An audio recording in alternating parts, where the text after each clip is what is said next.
ꯆꯠꯊꯣꯛ ꯆꯠꯁꯤꯟ ꯌꯥꯗ꯭ꯔꯤꯕ ꯈꯣꯠꯇ꯭ꯔꯤꯕ ꯄꯨꯝꯅꯃꯛꯁꯤ ꯁꯣꯂꯨꯁꯟ ꯊꯤꯕꯗ ꯌꯥꯝ ꯂꯥꯏꯕꯅꯤ ꯑꯗꯨꯕꯨ ꯃꯈꯥ ꯇꯥꯕ ꯂꯥꯛꯆꯅꯤꯡꯉꯤꯁꯤ ꯑꯩꯈꯣꯏ ꯌꯥꯝ ꯉꯛꯄ ꯑꯩꯈꯣꯏꯒꯤ ꯒꯦꯝ ꯚꯤꯂꯦꯖꯀꯤ ꯀ꯭ꯋꯥꯇꯔꯁꯤꯡꯗ ꯁꯛꯈꯪꯗꯕ ꯃꯤꯑꯣꯏꯁꯤꯡꯅ ꯀꯤꯍꯟ ꯈꯪꯍꯟꯕꯒꯤ ꯊꯧꯑꯣꯡ ꯌꯥꯅꯤꯡꯗꯦ ꯆꯦꯟꯅꯕꯁꯤꯡ ꯐꯥꯕꯤꯌꯨ ꯑꯩꯈꯣꯏꯒꯤ ꯎꯔꯤꯄꯣꯛ ꯑꯄꯨꯟꯕ ꯂꯨꯞꯀꯤ ꯁꯦꯀ꯭ꯔꯦꯇꯔꯤ ꯑꯦꯁ ꯖꯨꯕꯅ ꯐꯣꯡꯗꯣꯛꯈꯤꯕ ꯋꯥꯐꯝꯅꯤ ꯍꯥꯏꯕ ꯇꯥꯔꯦ ꯑꯩꯈꯣꯏꯒꯤ ꯄ꯭ꯔꯦꯁ ꯀ꯭ꯂꯕꯇ ꯄꯥꯡꯊꯣꯛꯈꯤꯕ ꯄꯥꯎ ꯃꯤꯐꯝ ꯑꯃꯗ ꯍꯥꯏꯔꯤꯕ ꯄꯥꯎꯁꯤꯗ ꯑꯩꯈꯣꯏ ꯃꯩꯇꯩꯂꯣꯟ ꯁꯦꯡꯅ ꯉꯥꯡꯗꯕ ꯑꯩꯈꯣꯏꯒꯤ ꯑꯥꯔꯃꯤ ꯑꯣꯏꯔꯝꯒꯅꯤ ꯍꯥꯏꯅ ꯆꯤꯡꯅꯩ ꯍꯥꯏꯕ ꯋꯥꯐꯝꯁꯨ ꯌꯥꯎꯔꯤ ꯐꯣꯡꯗꯣꯛꯄꯁꯤꯗꯀꯣ ꯑꯩꯈꯣꯏꯒꯤ ꯆꯞ ꯆꯥꯕ ꯃꯁꯛꯇꯨꯃꯛꯇꯤ ꯑꯩꯈꯣꯏ ꯐꯣꯡꯗꯣꯛꯇꯦ ꯍꯥꯏꯔꯤꯕ ꯑꯩꯈꯣꯏ ꯅꯨꯄꯤ ꯑꯉꯥꯡꯗ ꯐꯥꯎꯕ ꯙꯝꯀꯥ ꯇꯧꯔꯒ ꯑꯩꯈꯣꯏꯒꯤ ꯃꯃꯥꯡꯗꯁꯨ ꯃꯁꯤꯗꯒꯤ ꯑꯣꯔꯗꯔ ꯊꯣꯛꯈꯤꯅꯕꯒꯤ ꯑꯣꯔꯗꯔ ꯄꯤꯈꯤꯕ ꯈꯣꯠꯈꯤꯕꯒꯤ ꯄꯥꯎꯁꯨ ꯑꯗꯨꯝ ꯂꯩꯈꯤ ꯄꯦꯟꯗꯕ ꯐꯣꯡꯗꯣꯛꯅꯈꯤꯕ ꯑꯗꯨꯒ ꯃꯈꯥ ꯇꯥꯅꯁꯨ ꯑꯃꯨꯛ ꯀꯃꯥꯏꯅ ꯀꯤꯍꯟ ꯈꯪꯍꯟꯕꯒꯤ ꯊꯕꯛ ꯆꯠꯊꯔꯛꯄꯁꯤ ꯀꯃꯥꯏꯅ ꯌꯦꯡꯕꯤꯔꯤ ꯀꯤꯍꯟ ꯈꯪꯍꯟꯕ ꯍꯥꯏꯕ ꯄꯣꯠ ꯑꯁꯤ ꯑꯩꯈꯣꯏꯒꯤꯗꯤ ꯅꯣꯔꯃꯦꯜ ꯀꯩꯅꯣꯒꯤ ꯆꯥꯛ ꯆꯥꯕꯗ ꯏꯟꯖꯥꯡ ꯌꯥꯎꯕꯗꯧꯅ ꯏꯟꯖꯥꯡ ꯇꯉꯥꯏ ꯐꯗꯕꯗꯧꯅ ꯑꯩꯈꯣꯏꯒꯤ ꯗꯦ ꯇꯨ ꯗꯦ ꯂꯥꯏꯐꯀꯤ ꯃꯆꯟ ꯑꯃ ꯑꯣꯏꯅ ꯂꯥꯛꯄꯅꯤ ꯂꯥꯛꯑꯦ ꯍꯥꯏꯕ ꯂꯧꯕ ꯇꯥꯏꯀꯣ ꯍꯧꯖꯤꯛ ꯂꯩꯔꯤꯕ ꯁꯤꯆꯨꯋꯦꯁꯟ ꯏꯚꯟ ꯄꯤఆꯔꯒꯤ ꯃꯃꯥꯡ ꯀꯟꯐ꯭ꯂꯤꯛ ꯃꯦ 3ꯗꯒꯤ ꯄꯥꯔꯇꯤꯀꯨꯂꯔꯂꯤ ꯈꯔ ꯍꯦꯟꯅ ꯂꯥꯏꯅꯥꯁꯤ ꯍꯦꯟꯖꯜꯂꯛꯄ ꯑꯗꯨꯅ ꯑꯀꯤ ꯑꯈꯪꯒꯤ ꯃꯔꯝ ꯆꯥꯗꯅ ꯑꯗꯨꯒ ꯃꯥꯒꯤ ꯔꯤꯖꯜ ꯂꯩꯇꯅ ꯑꯗꯨꯒ ꯌꯥꯝꯅ ꯃꯥꯒꯤ ꯑꯣꯏꯕ ꯆꯞ ꯆꯥꯕ ꯑꯩꯈꯣꯏꯒꯤ ꯀꯩꯅꯣ ꯕꯦꯁꯤꯁ ꯂꯩꯇꯅ ꯃꯤꯆꯝ ꯃꯤꯌꯥꯝꯁꯦ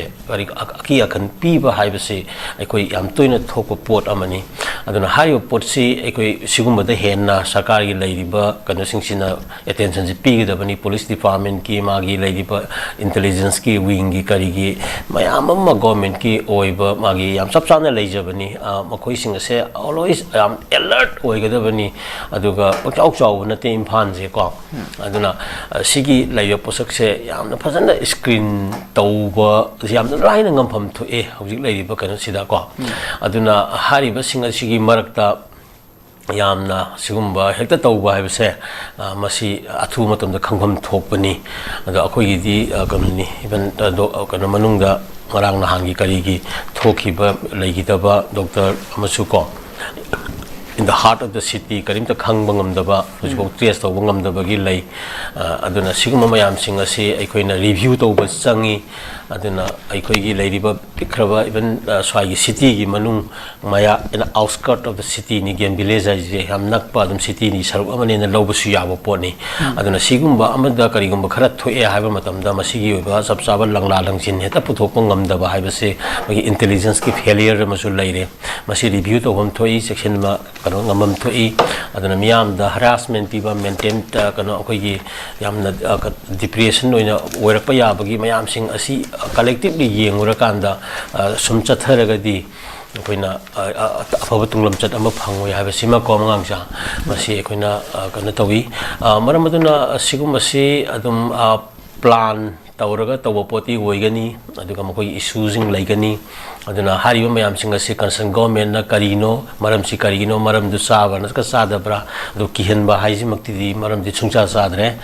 maram saba posak ama pukhatma matamda maram saba du gi pandam phangge haiba taraga di wari gota isanaba aduga reason piba maram piba aina haiji sini si akoina pamsina sini haiba singa maram sana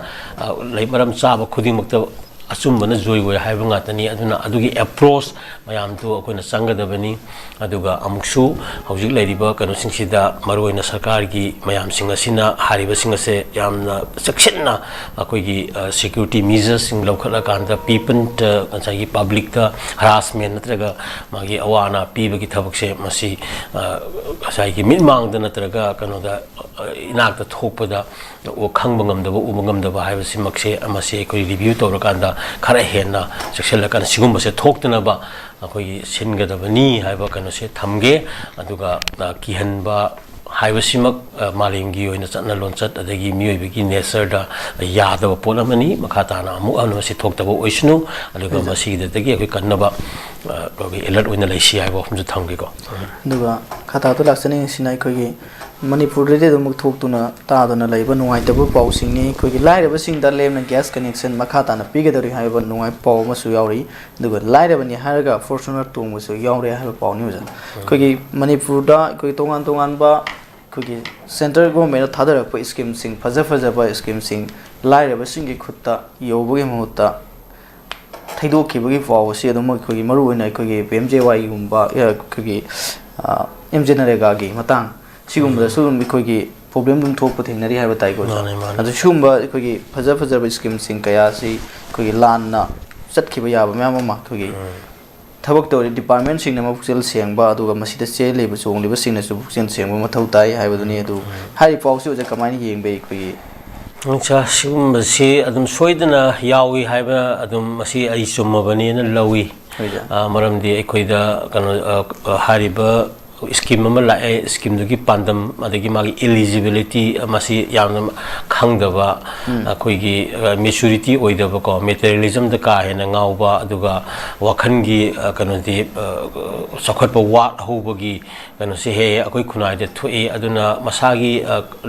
ꯆꯞ ꯆꯥꯅ ꯂꯩꯖꯔ ꯐꯥꯎꯕꯗ ꯃꯁꯥꯒꯤ ꯀꯣꯟꯅꯅꯕ ꯂꯩꯖꯔꯕ ꯐꯥꯎꯕꯗ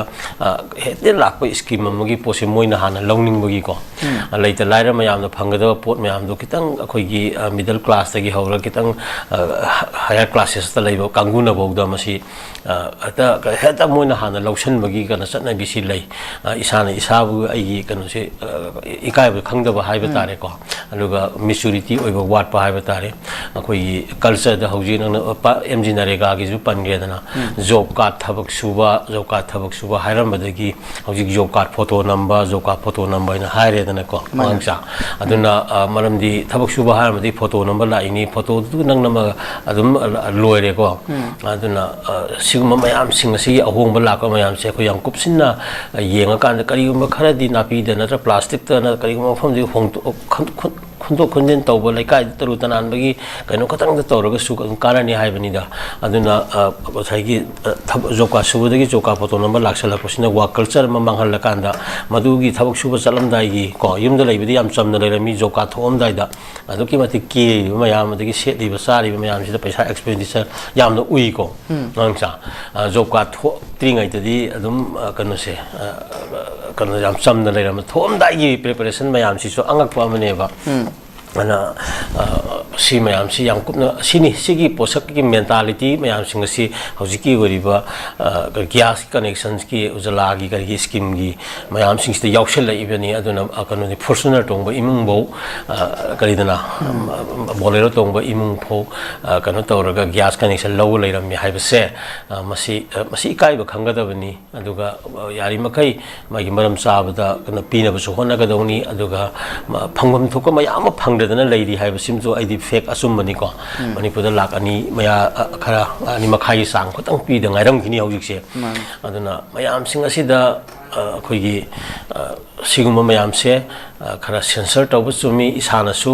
ꯃꯤꯅ ꯊꯤꯖꯤꯟꯕ ꯂꯥꯛꯇ꯭ꯔꯤꯉꯩꯗ ꯈꯨꯗꯣꯡꯆꯥꯕ ꯂꯧꯅꯤ ꯍꯥꯏꯕꯗꯨ ꯅꯠꯇꯕ ꯏꯁꯥꯅ ꯏꯁꯥꯒꯤ ꯑꯣꯏꯕ ꯐꯤꯔꯦꯞꯁꯨ ꯈꯔ ꯂꯧꯃꯤꯟꯅꯔꯀꯥꯟꯗ ꯉꯁꯥꯏꯒꯤ ꯀꯩꯅꯣ ꯁꯤꯒꯨꯝꯕꯁꯦ ꯆꯨꯝꯊꯣꯛꯄ ꯉꯝꯒꯅꯤꯅ ꯂꯧꯔꯤ ꯌꯥꯝꯅ ꯑꯁꯦꯡꯕꯗꯤ ꯑꯩꯅ ꯀ꯭ꯔꯣꯔꯄꯇꯤ ꯑꯣꯏꯖꯔꯒꯁꯨ